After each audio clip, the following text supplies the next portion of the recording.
Live. Welcome everybody to the General Services meeting, working with the Sanitation Department tonight. I'd like to welcome all the council members that are here.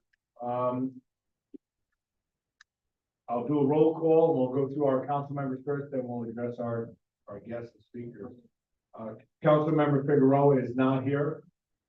Council member Steele. Present. Council member Men. Present. Council President Mantello ex officio, and future Mayor City Troy is here. And Councilmember Conley Wilson. Here. Councilmember Soriento. Here. And Here. I am here also. Councilwoman Belli. From the administration, we have Andy, our comptroller, Andy Petrosky. We have our deputy mayor, Chris Nolan. We have Commissioner of General Services, Chuck Wayton. We have Renee Panetta, our recycling coordinator, and we have Tom Abbott, Director of Sanitation. Thank you all for being here. And I appreciate your time tonight. We'll start with the Pledge of Allegiance if we could. Ready to ride?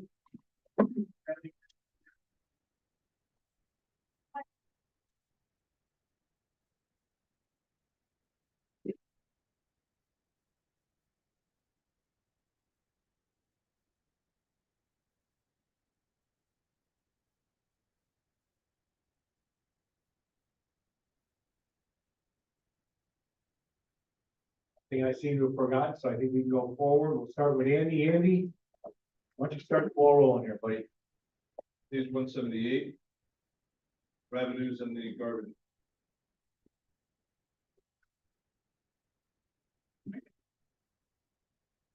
Garbage fees are the per unit fee outside of the fair share district of $3.5 billion. The proposed budget.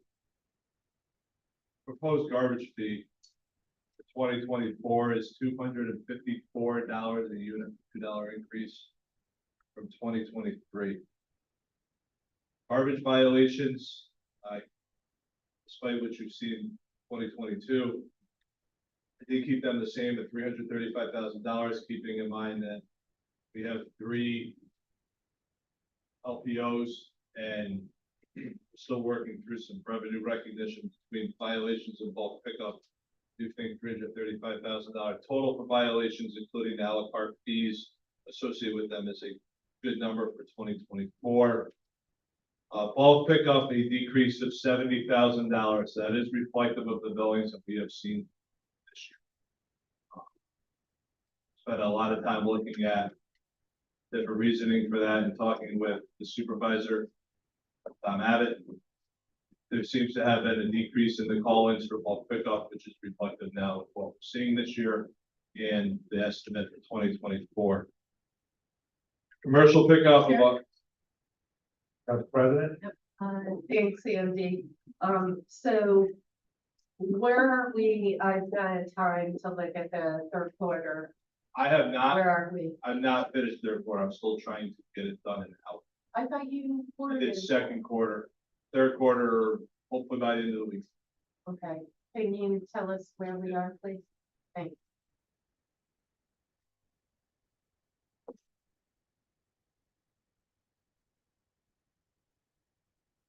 $264,000 to date in violations, $40,700 in bulk pickup. I do know that there is a pretty healthy amount of bulk billing that is yet to be done, that is being focused on this week and next week, which I would expect to see that number increase. Please bear in mind that bulk pickup operationally will stop on December 1st this year. So what was that figure again? 40,770. So then, but last year it came in at 165. Why the dramatic decrease? I would defer Or wait a minute, 2023, we 137. estimated 165.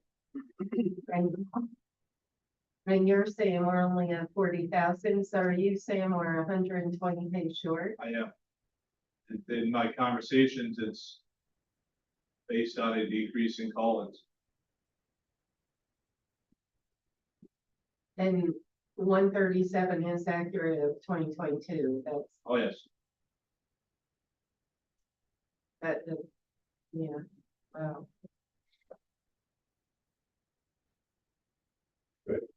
And, yeah, we'll see where Andy is with commercial. Did you give us? Well, before we move on, Tom, just a real quick question there. What do you attribute the lack of calls on both? What do you think it's going somewhere else or fine? Or what might be happening? I don't think they're like anyplace else because right now we're the cheapest around. I think the reasoning behind it is more people are taking initiative with getting rid of their own waste.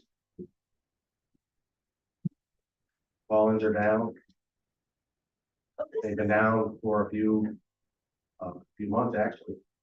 So there's, people are taking care of themselves. They're either bringing it to a company themselves to get rid of it.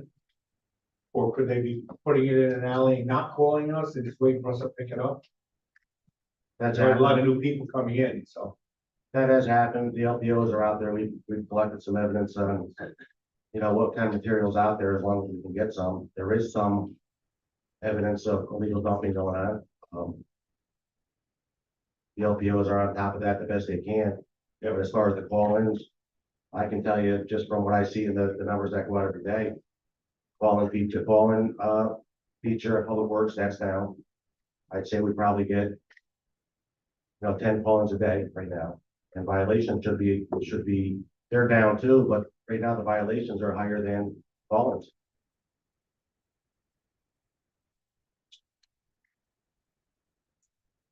Yeah, I gotta think about that. All right, go ahead, Andy. I gotta think about it.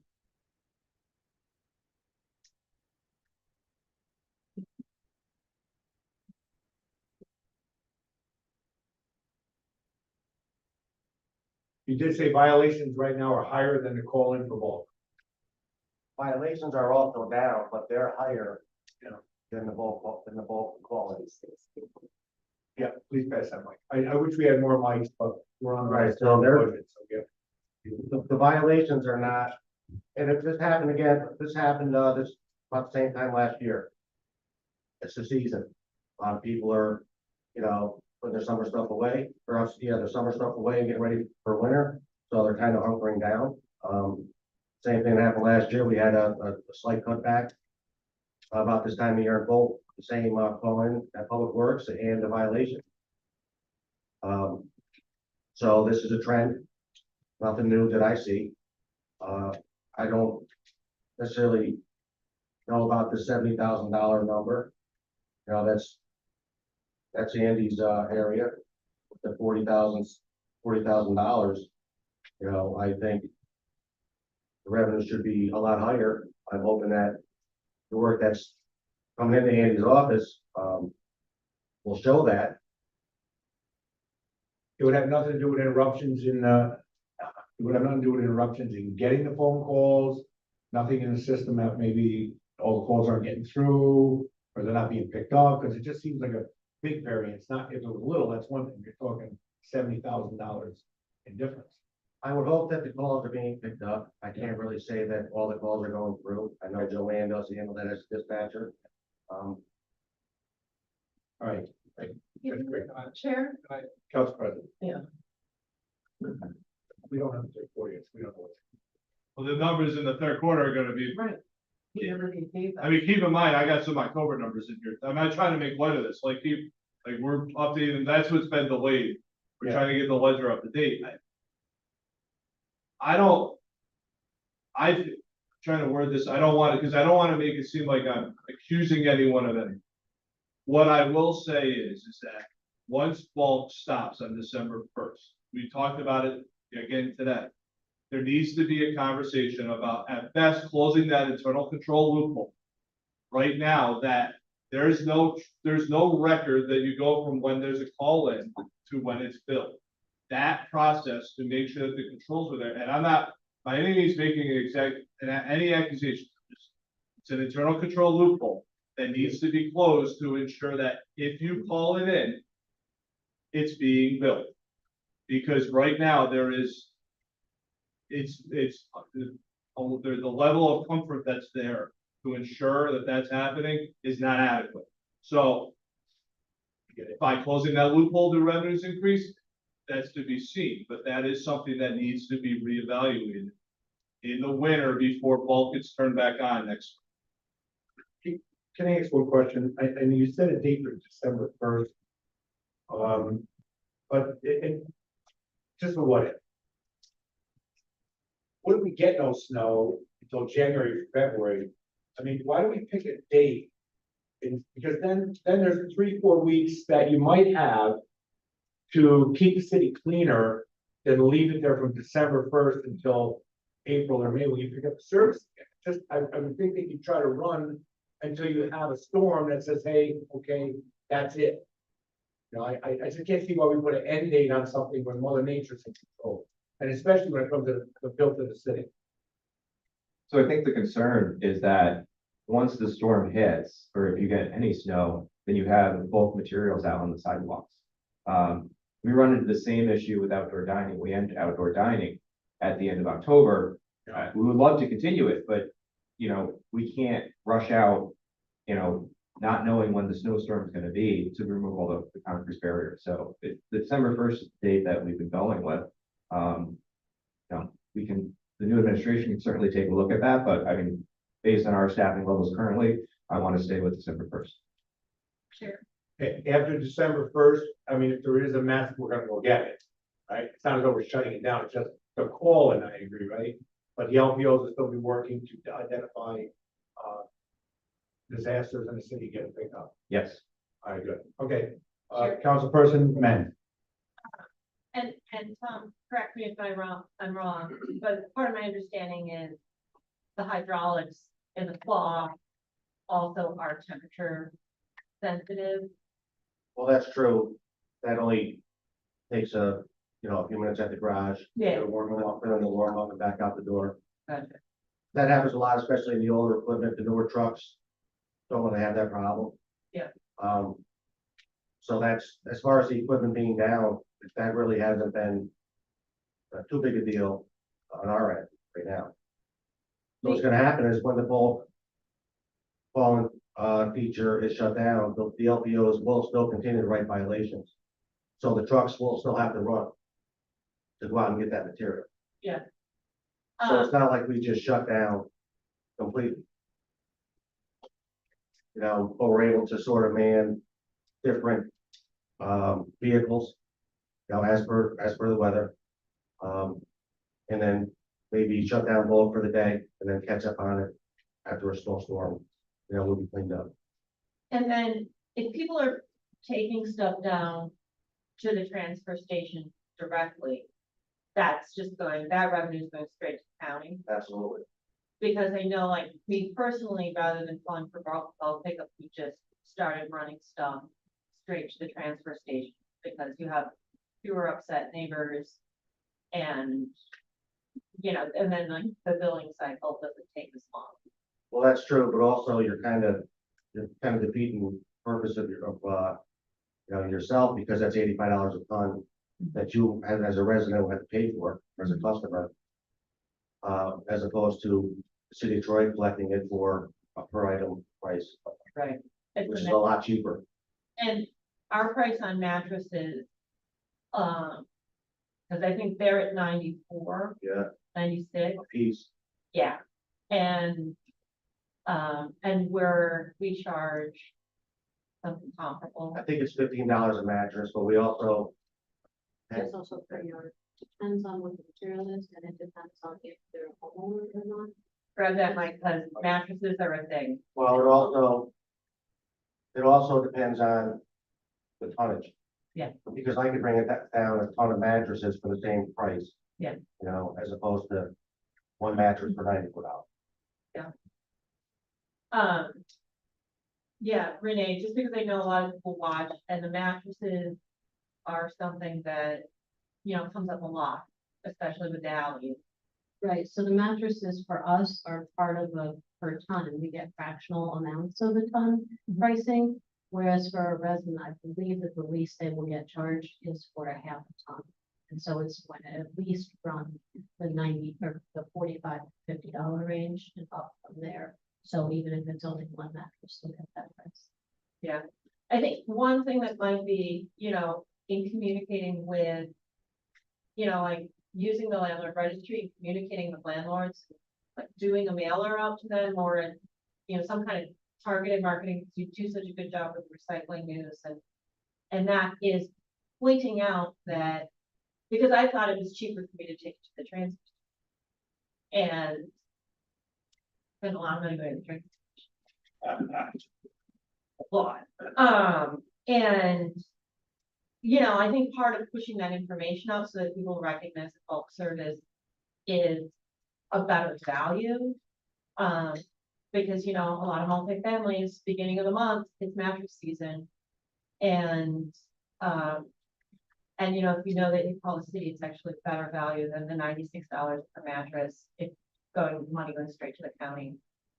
So, you already have that really good communication stream with the public and like highlight how we're just a better deal than Rensselaer County. Sure. Council President. Tom, does your office track, the amount of pickups that are illegally dumped in the alleyways, et cetera? Do we have any equivalent dollar amount to what has been picked up throughout the city that we're unable to charge folks? Well, it's not illegal dumping, it's not a heavily monitored thing right now, but we could get that information just by, going Maybe over, the tonnage? we could do that just by going over each LPO's, roster of what they collect. So we could actually split that up into, illegal dumps and their violations. We've actually done that one time before. Just kind of match up. Yeah, with, just you to know, what's get going- an idea. I mean, because there is something missing here. I mean, your folks, your crews are picking up more than 40 paper. You know what I'm saying? Absolutely, Yeah. I do agree with that. Hopefully the numbers change. These trucks run nearly every day. So, and I see the slips that are going out. I see what's going out north and what's going out south. I see, the call-ins for illegal dumps that we get. Those go right out to the LPOs also. We're running anywhere between 10 to 15 slips a day per area on a good day. There's a cap, obviously, because we can't go over that cap because we'll get material picked up and then we'll have claims. So we kind of narrow it down to 13 to 15 stops per day per area, but also you have to understand that we don't include the LPO, that's just the fallen feature. We don't even include the violations yet. So while these drivers are essentially picking up fall-ins, they now have to go into the LPO's area and pick up what they had, which includes illegal dumps. And sometimes they're not small. Sometimes when they pull up with an illegal dump and it's a half truck, reported the truck. That's time wasted. But these guys do a fantastic job. They went through the material. I provide all the gear for them. They go through the material the best they can. They collect as much evidence if they can. And we do go after the offender. Sometimes the offender is not local. We'll learn that. Andy, do you have the number, and it's probably in here somewhere, I'm thinking maybe the transfer from the general fund of what we bill on folks after December or whatever onto their taxes? So that's not in the budget. But that is essentially it's a balance sheet transaction. It's a cash transaction where we make. Yes, sanitation. I mean, there is a budget impact to it to some degree. It's an actual fiscal result, not in the budget. Right. It's if you don't pay your recognized revenues as they're billed, not as they're collected. If you don't pay your bills, the general fund's writing the check over to the garbage fund to make it. Similar to water and sewer and that as well. But that's not included in the budget. Right. That's it.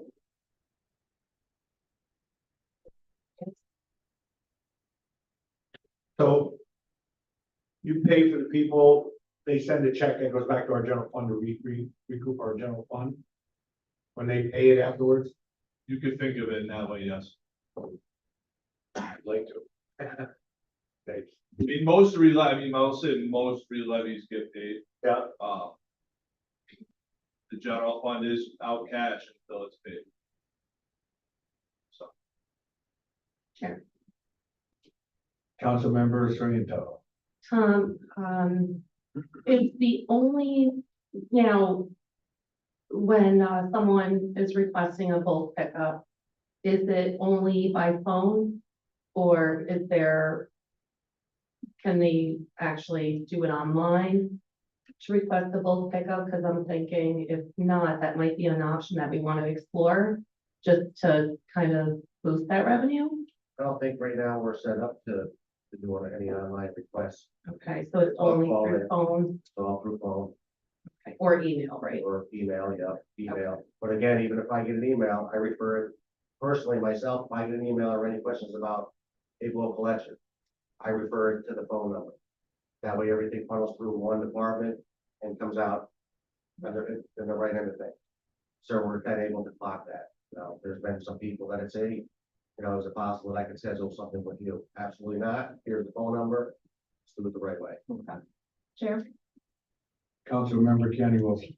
So I've been talking about this at some other meetings, but C-Click Fix is a way that we could kind of go around that, where you don't have to get that. It can automate some of the requests that you're getting in, put up a form on the website. And so that's something I've been thinking about for the science and technology budget. Maybe we can find some money for that. I don't know if you've heard of that or if that is of interest. I have heard of that. I think it'd be a good idea. I just think it'd be another piece for an employee to learn, which is good because technology is very important, For you sure. know, for growth of any department. And so I do agree with that. Yeah, maybe we can use some of the training budget, some programs on that. Chris.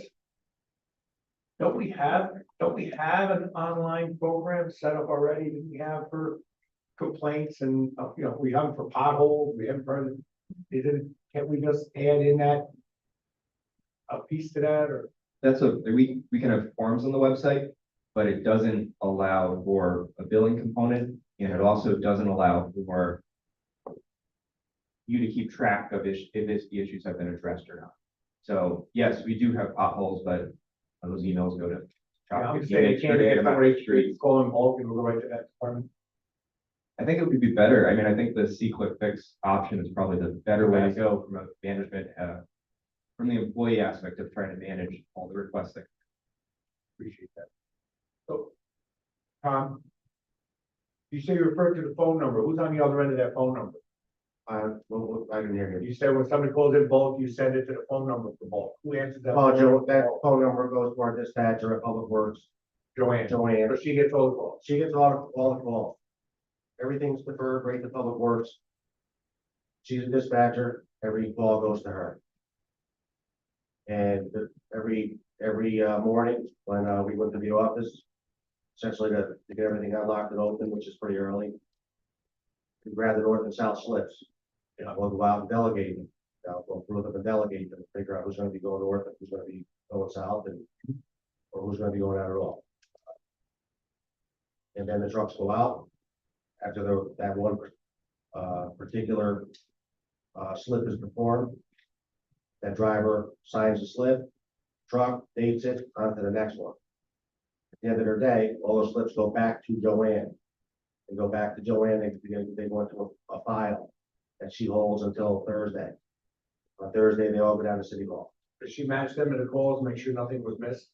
I There's don't some know. sort of, I don't know what. I think that there's been some people that have called and said, hey, you know, my material wasn't picked up. So we'll go back. She's able to maybe go through her call listing and messages. And maybe it's not there. It might be false. And then there's also questions that come up as far as, you know, why did I get a violation? I called it in, you know. And then she has to go through the roster again to find out that that didn't happen. Some people sort of don't want the violation. So that's kind of their way around it, you know? We have a listing for calls, and we can tell they call. Yeah, it's few and far between. I'd say probably I've dealt with maybe 6 of them this year. Right now, because it's tax roll season, where some of these people haven't paid, it's gonna be levied over onto their taxes. Now we're dealing, just like we did last year and the year before, now we're dealing with an influx of those residents now that want to, essentially pay their bill. Thank you. Oh, Chair, All right, sorry. Councilwoman, then I'd like to continue with the process and with the revenues, because we're hung up here now, staying in budget, or else we're gonna be here until 11 o'clock. These guys are tired. And a bill can't come. Well, that doesn't matter. to me. Well, just like on this, for the same communication, because like the website directs people for illegal dumping to call in on emergency line for the police. How is the flow of information from the police to you guys so that someone who has called in illegal dumping then doesn't get billed? So every day, even on the weekends, police department sends me it's called an LP 100. Okay, That LP 100 would have that information on there as far as the resident that called, the complaint filed, the targeted area. That LP 100 goes to the LPO in that area. Right. The south area goes to the south zone, same thing with the north. That happens every day. Unfortunately, the ones that come on the weekends have to wait until Monday. gotcha. So they've been very proactive as far as sending that information over. I just really don't know if there's a better system than what we have in place right now. Those LP 100s actually took a few months to create. That was created off of a different 100 form that the police department had that we sort of regenerated something from Public Works out of that. That worked. Right, good to hear it's working. So Tom, you said a call comes in for my LT 100. LP, it's called an LP 100. LP 100, yeah. So please take that report, They take that and report. then they bring it to our little patrol officer. No, they've sent it to my email. They actually send it to my email, and it's an Multiple interdepartmental email. places, right? It does, it goes to multiple people, Right. so it's there. And then it gets taken care of. Then it gets taken care of Monday for Tuesday, or, when we catch up, it gets fairly quickly, those get taken care of. And to be honest with you, most of them aren't that big. I mean, yes, it's a legal dump. And the reason I send the LPOs there for that, even though it's an LP 100, we want to get the problem solved immediately, is can we pull some evidence out of the material? That's my goal. I've seen you guys do it. It happens. I mean, these guys they get to the grind, so they're able to get in there and that's not every time that we're able to find evidence, but the times that we do, it's awesome because we got them, All right, thank you. Yeah. All right, any other questions before we continue revenues? Andy, please, Well, Chair, Council President. sorry, Andy, it's a little bit quick. So the inter-fund revenues are up a couple $100K from last year. So we're taking more from the general fund. However, our usage went up per unit. We went from 14 for NAG units subject to fee to 15, or they went down and no, they went up. So they went down. Sorry. They went down. I apologize. So we lost close to 1,000 units over the past year. And so I take it we have to make up from the general fund for that. No. Yes, we lost units. I'm gonna split this down. Go ahead. Yeah, please. It's two different. Gotcha. So So let's it's get not- the units Yeah, first. so if we actually go back to 177, you will see the net units are down. Right. 467. Yeah. I apologize. Last year we were 15,337. Okay. It's private collection. There's no, there's no other explanation at this point. And that is the one exemption that continues to grow year after year after So you do have a negative 1,000 units. Andy, what were we at in 2022? I don't have that budget. Do you? Yeah. But if we're losing, and we've talked about this, I mean, I know that you cringe every time we talk about the garbage budget. It's a real problem. Our units continue to decline, the fee continues to go up. And I mean, ultimately, obviously, things have to change, but, I recall last year, there was a sense, not per se from you directly, Andy, but the administration seemed to think we pick up some units. Not happening. No, I think I'm optimistic. I think everybody's been optimistic about it for years. I think what will be interesting heading into 2024 is now that Twin Bridges has sold and that sale is complete, what does the new owner do? The Twin Bridges business model was, it certainly paid off. It was a rather it was a very aggressive business model. Now, is there fee adjustments?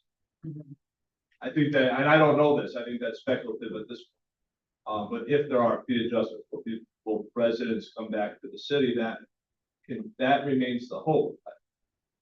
Short of that, we are hemorrhaging units every single year. I would love to, I've heard some of the reasons why. I would love to know why, though, to see if there's a way to fix that. Because we talked about it at the review of the second quarter report. There's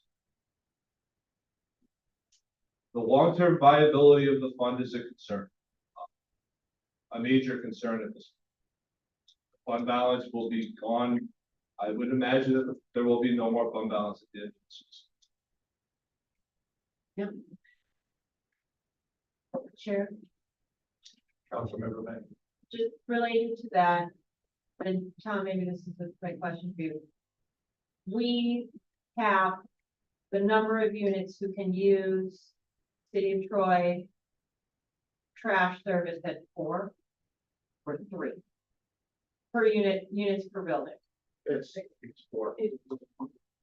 So, for the most part, it can be, 3, if it's over 3, we can have it, but there is an exclusion that's listed in, 247, saying that, there shall not be justification if there are more units than that, and they've been, successfully serviced without problem prior, that they won't be excluded from pickup. So there are, properties that have more than 3 units that are picked up. There are properties that are problematic, that have had discontinuation of service notices, that could be as low as 3, because if somebody's problematic, we don't want that to continue. I think it's the question. Yes, and I'm just wondering if, because what we're not doing is competing with the private sector one-to-one. We don't offer dumpsters. We don't have the equipment. And I mean, we could buy the equipment, but that's a whole nother song and dance. But like if we're not competing one-to-one with our multifamily, and obviously you do hit a certain point, X number of units, but a lot of our buildings, especially in my district, are not 3, 4 units. They're 6 or 7, which is very manageable, especially when you combine it with recycling. But you don't necessarily need all the cans that have been delivered. And if we're allowing up to say 8 units, then we have a bigger customer base. So those that were picked up prior, and there are some that are 5 units all the way up to 9 units, I believe. I think we don't have any of the 10s, 11s, 12s anymore. But up to 9 units, there were several that are still existing that were not excluded because they were not problematic. So we still do have that revenue stream. Yeah, but I mean, I know, like my house is one of those units. We use three city trash cans for like 8 units. And, but I'm paying for 8 units. And that's another conversation, but, you know, because it's never been problematic. So, but I was told it would be better to go to private service, you know, you're technically, you know, I thought I was doing something illegal and I was going to switch to private. And it would probably be cheaper for me to switch to private. But it also, I know, where the fund is going. So, like, maybe part of it is reaching back out to those multi-units that have not been problematic in the past and say, hey, we might be a better deal now. I think with it being tied to a per unit fee instead of it being volume based, it's going to be hard to sell somebody ongoing to that per unit.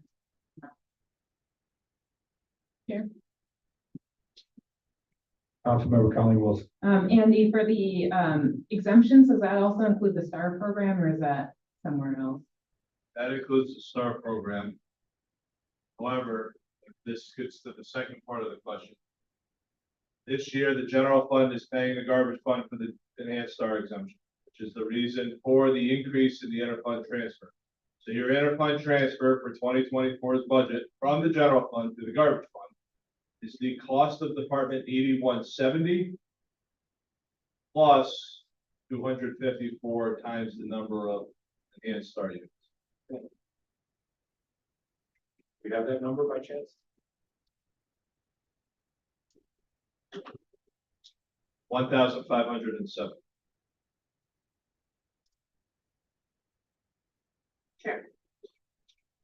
Councilmember Sirhan. Andy, so with the STAR exemption, is that then, does that mean that they're only exempt from having to pay for one unit that they live in? Correct. Or, 1 unit. so if it's multiple units, they still are on the hook to pay for those additional, okay. Any other questions? All right, Andy, let's move along. I would say though, that's the material portion of revenues, unless if there's any other questions. Chair, President. just one last question, the bands, do you wanna go through that quick, or are there any outstanding? So there are, I think, I'm gonna make a just general Yeah, statement that's that what you'll see as we move to expenditures in the garbage fund, I will say what I've said before every hearing and then try to not say it again. You have contractual salary increases, increases in pension, increases in health insurance across every department. I do want to note that we will see an increase in the debt for the garbage fund. The transfer out there, principal and interest did increase from 2023 to 2024, what I'll deem materially. Simply talking a $3 million budget as opposed to $8 million. We converted all of the short-term debt that the garbage fund had on the July issuance to long-term.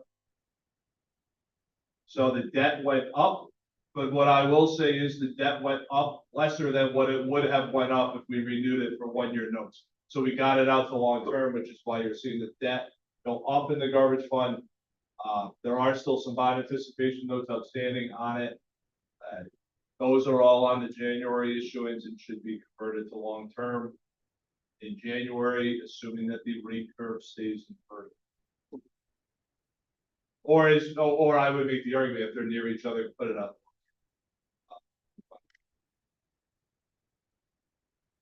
Moving to expenditures, page 181 is the garbage funds prorated portion of workers' comp and health insurance administration. And I'm gonna go quick, so if council members want me to stop, just let me know.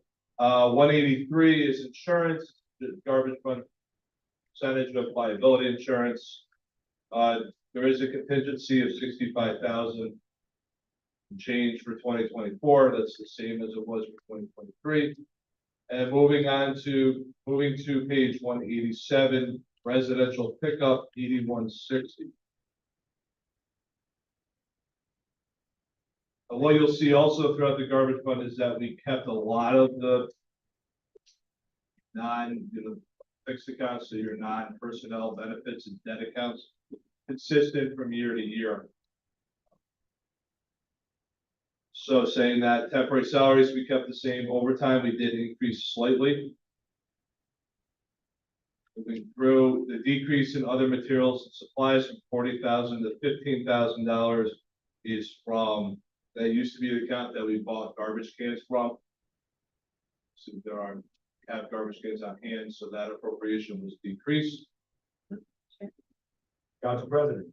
Andy, when you get a chance, if you could, the ARPA, the monies, I think it was 1.1, 1.2 that went to the garbage cans. Did we spend all of that? I had thought maybe we didn't, at some point, if you could let us know what that is.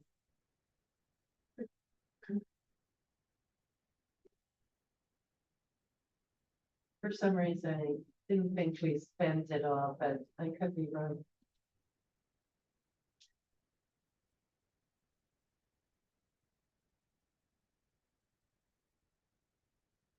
Yeah, 78,000 remaining, I'm sorry, 78,000 unspent of the my million. ears are plugged, I'm sorry.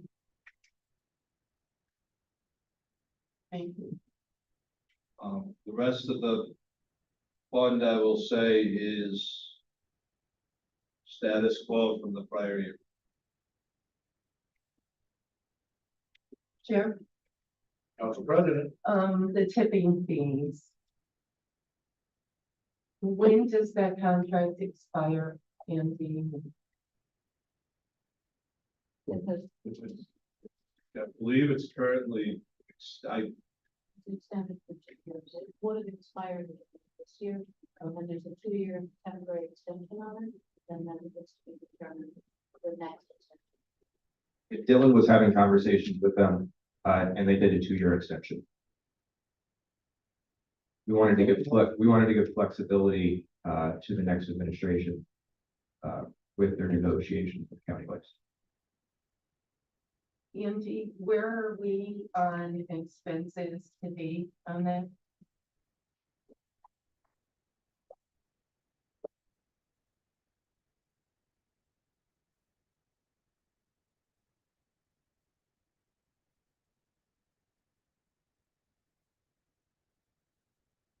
$662,081.60, $743,000 citywide.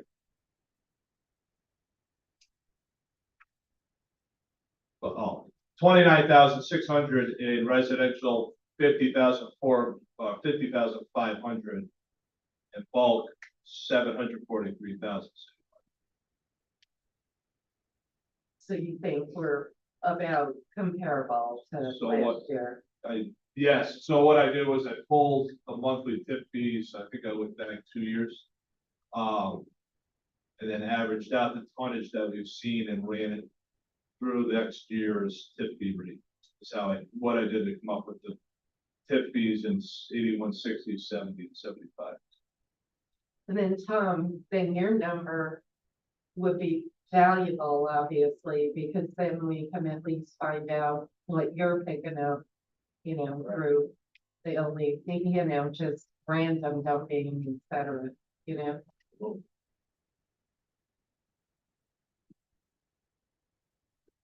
Where's Chuck go? Step out.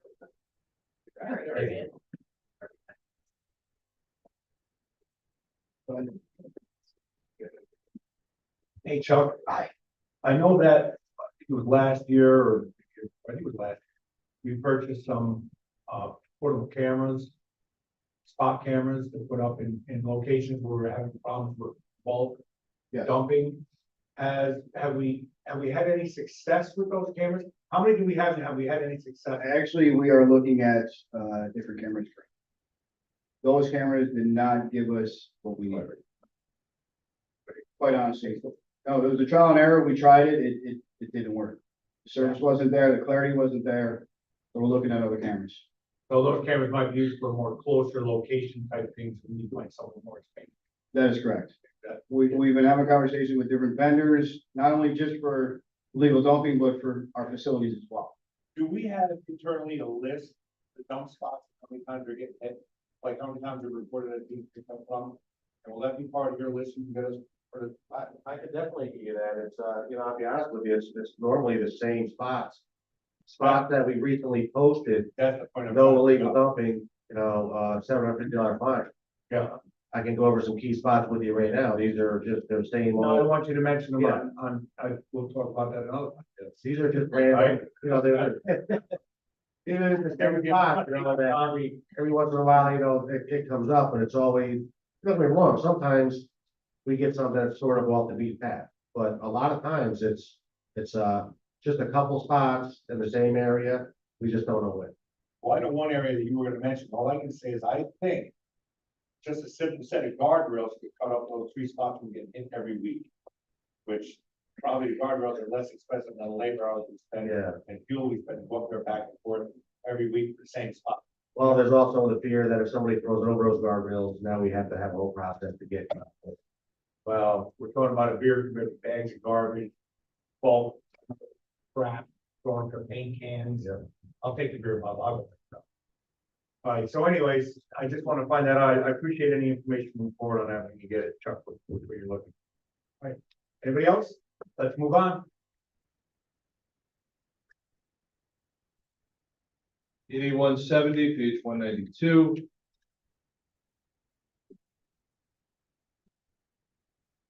I would, this is, go ahead. We have a question. Services from general fund, 577,000, last year was 549, it says 274, where are we at with that?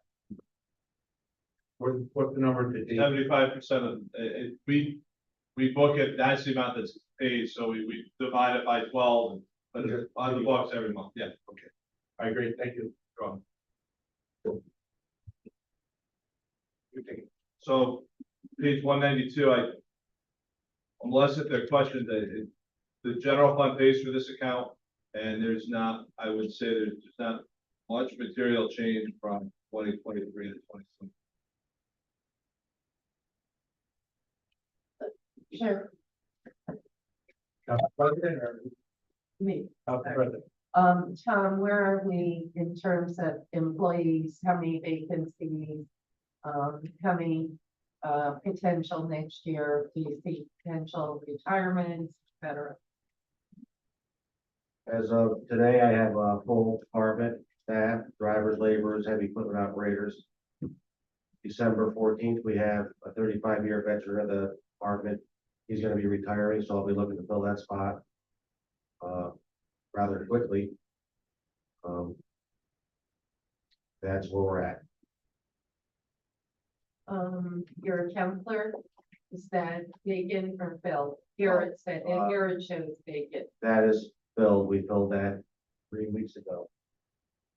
3 weeks ago. Yeah. So far, so good.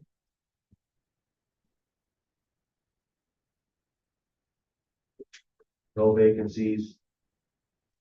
The sanitation budget right now.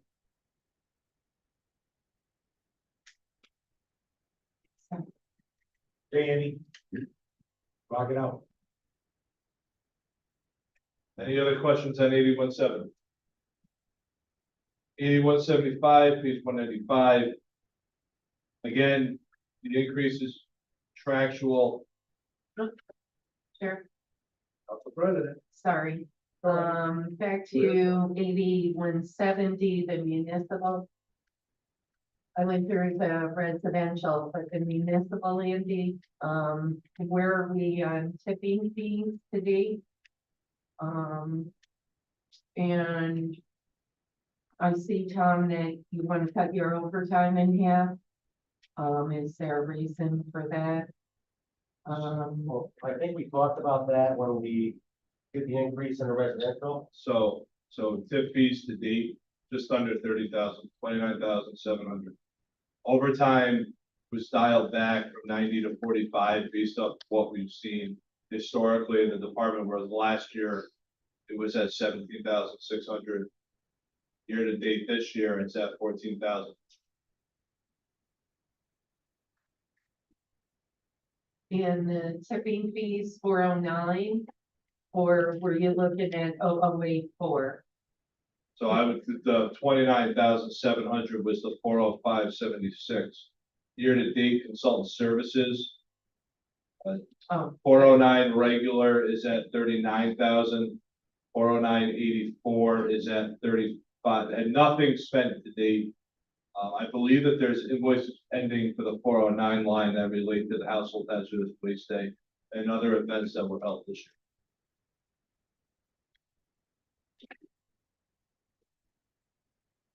Question.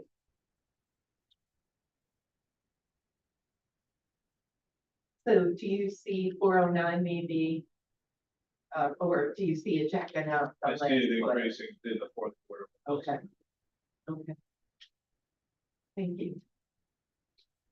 Andy, Moving on to 8175, page 195. Again, material changes, increases driven by the fixed costs that we've talked about throughout the budget process. The one item of note, the decrease of tip fees, that was based off of the analysis that I did based off the tonnage that we were seeing. So that's the rollback, $48,000.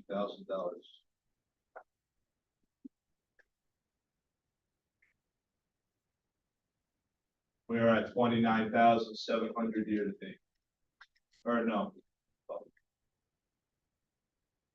we up to date? I'm calling it, I read you the wrong department, I apologize. Year to date, 50,000, yes.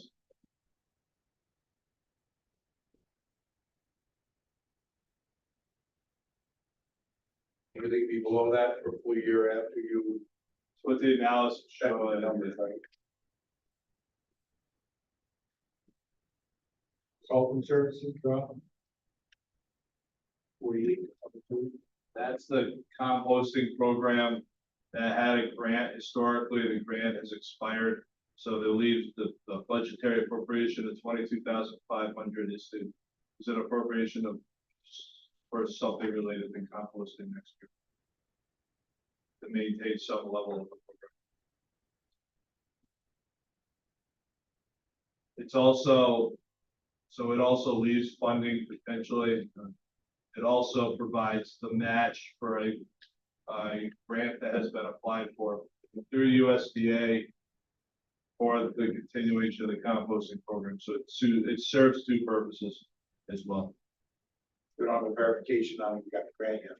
Correct. They were supposed to let us know in July, they're not supposed to out, Just taking the mic. hopefully before Thanksgiving. Use the microphone. They had started out saying they were gonna notify in July, and then in September, now they're saying by Thanksgiving, they're hoping to notify, so we won't know for another. Thank you. Chair, Council President. Renee, where do you see the composting program going and how was the participation this year? Participation was spectacular. There's one grant that we found out that we didn't get, that was an EPA grant, that's just as well, based on.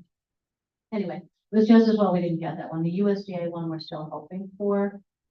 It's a different type of match, and it's one that we may have to request additional funds if we do receive that. But the amount of diversion that we had achieved in the period of performance was excellent. Usually when somebody sends out a survey, you're lucky to get between 20 and 30% participation at most. I think Naomi received over 100 survey responses, and she just submitted the report to USDA for that. And I feel like that number of submissions of surveys was a really excellent estimate to the work that was done. Chair, Councilmember Steele. I can speak from personal experience. It was excellent. And I miss it, and I know it's on me to bring it to myself, but whatever we can do to encourage us, it's tremendous, it really. So what we're, Use it. thanks, I appreciate the support so much, and what we're hoping to do, because it was a subscription base, so that being achievable necessarily for the number of residents we have throughout the city wasn't practical. So what we're doing if we're able to receive the grant would be to have hubs, drop off hub areas, and then have the same vendor or another vendor if it becomes available servicing those. And then if there were people that physically weren't able to bring them to those locations, we'll see what other service options we've got. There are a couple of proposals we put forward to USDA for that as well. And Chair, there's always the farmer's market. There's drop off every Saturday. Councilmember Conley Wilson. Renee, have you thought about maybe working with RPI students or some other like organizational groups to help with helping bring those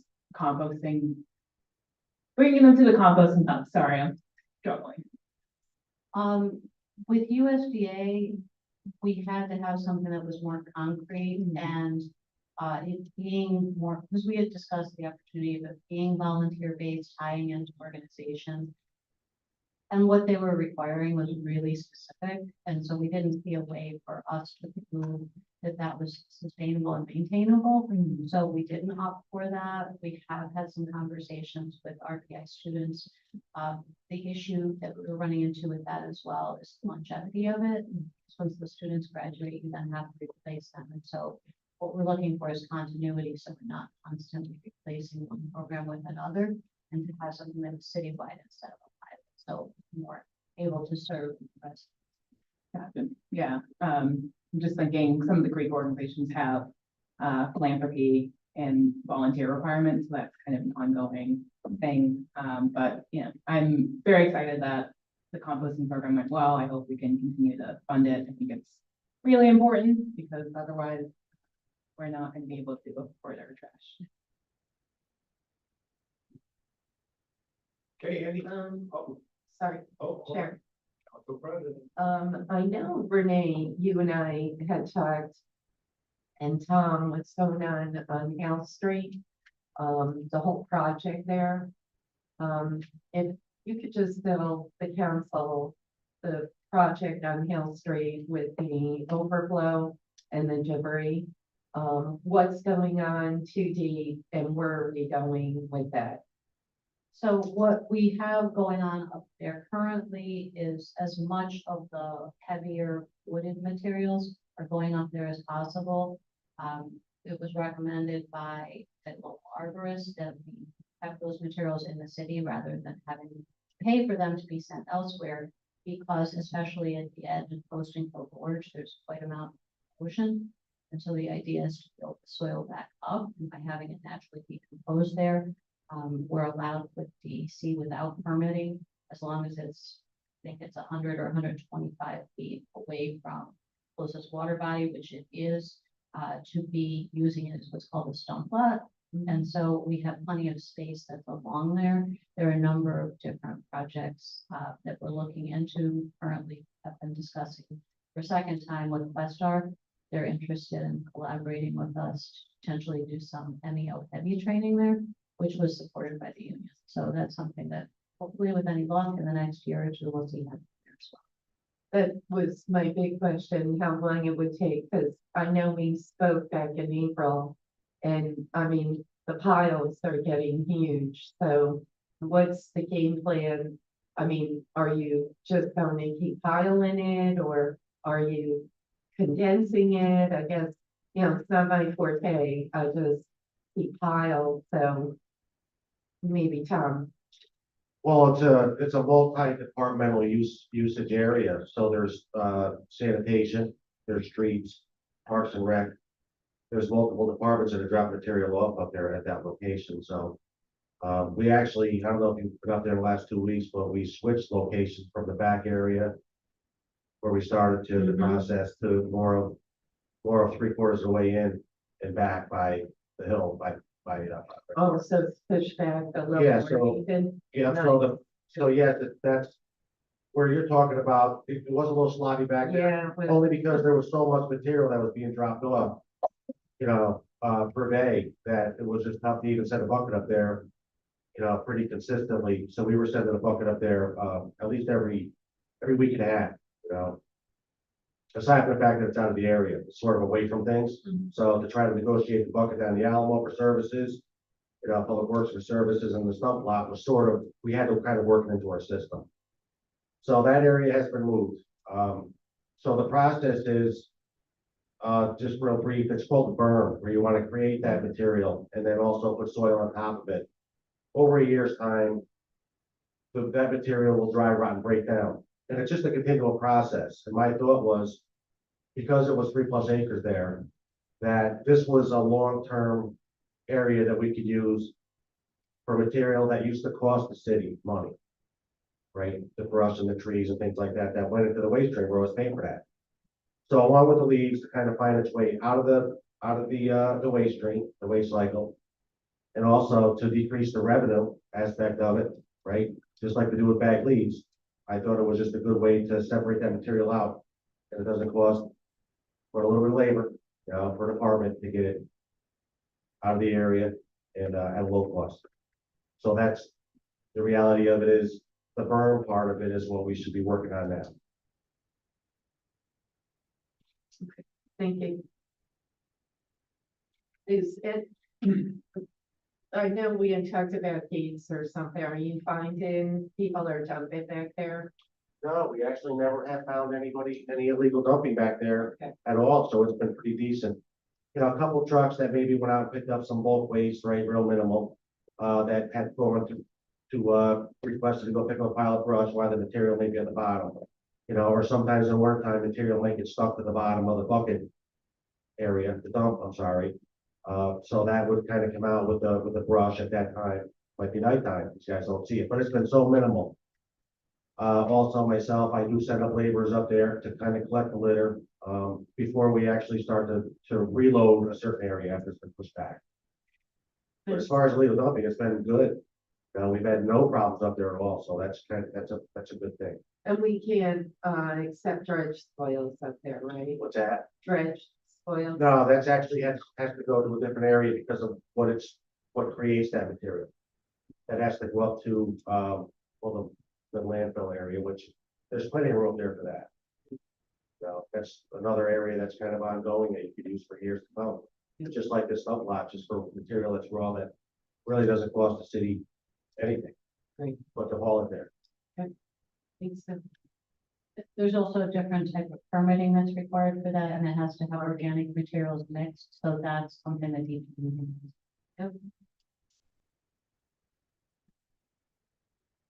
Let's go. Page 199.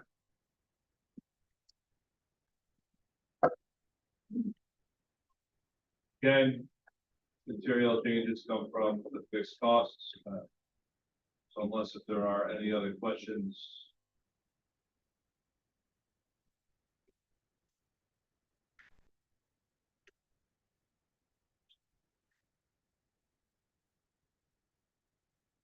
Council, any questions?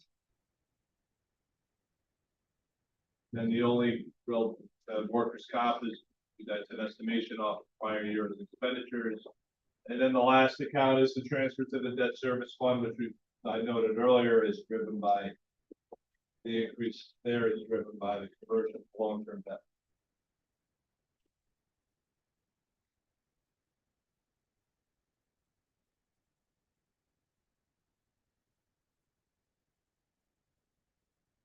And we have not been in the capital plan, right? There's items in the capital plan, but similar to the other departments, it is unfunded for in 2024.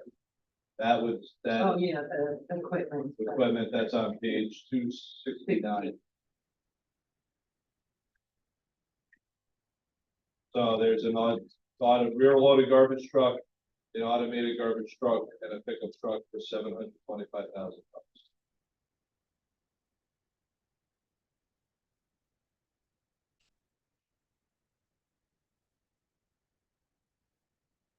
Tom, how is rear auto loaders working in the alleys?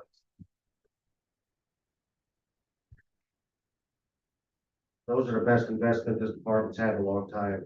The The biggest, side. yes, well, what do you mean, the rear loaders? Side load, rear loads, pretty Oh, out. yeah, the rear loader, so we've always used rear loaders in the alleys, we can't fit the automated into the alleyway.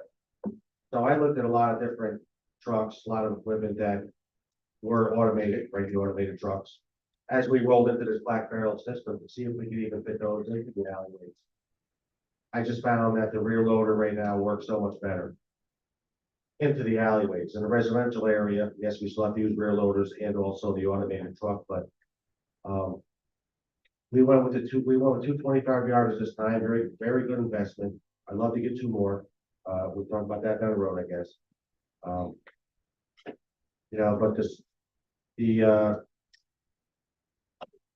with the automated trucks, they can't really fit down the alleyways the way that we would like them to without wrecking them. You got trees that are, you know, tree stumps, tree limbs that are coming out, you got fences that are close together, there's problems there. People park in the alleyway. We're parking in the alley, so, you know, I even batted around some ideas for the smaller rear load garbage style trucks to use for recycling, because recycling, we're using rear load trucks for the older ones. That's what we did. We transferred them into the recycling trucks, because recycling, the way we were doing it 5 years ago, those trucks were not compatible with the quantity of the material that we're picking up today.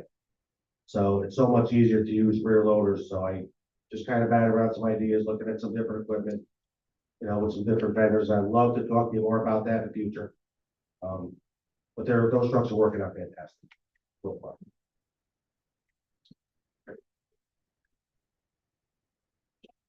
Okay. Go, Andy. Are there any other questions?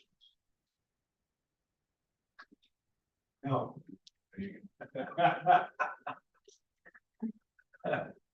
No.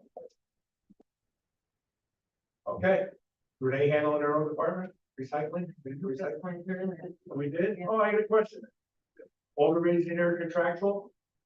Sir, Okay. Renee? Anything you'd like to add about the recycling department? Anything, you know, Anything what? anything you'd like to add about your department?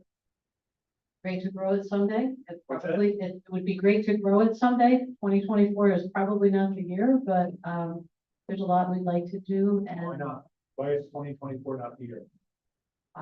budgetarily, I didn't request that. Or you mean grow your department? Yes. Oh, I think you meant grow the exposure to recycling. That would be- Yeah, no. What are we at? we- 10%? 16 maybe? It varies, it goes anywhere from 9% to 11%, but that number is actually very underestimated because it's really based on the blue bin recycling. The amount of diversion, I think I sent the weights to you guys last year, and like, we'll send it again at the end of this year. The actual weight diversion that we have is exceptionally higher than that. So, as much as I'd love to get the blue bin numbers up, that really does not at all reflect the fact that, you know, as Tom said, you know, we started the leaf diversion, the leaf bags, we started the branches and brush, the sludge, even the sweepings, all of those materials are very, very heavyweight materials, and that's not included in that total. So while it would be great to get that number up, the larger number, the much higher number is including those other weights. So, I don't know if that makes sense. Great, thank you. Council members, any questions? We good? Is that it? We're done? This can't be true. I mean, we can go. Oh. Okay. All right, motion, I guess, motion to adjourn? So move. I guess I have a second. I remember that. Again, Quick second. Anybody in favor? Are we in favor of that? aye. In favor? Let's go. Adjourn.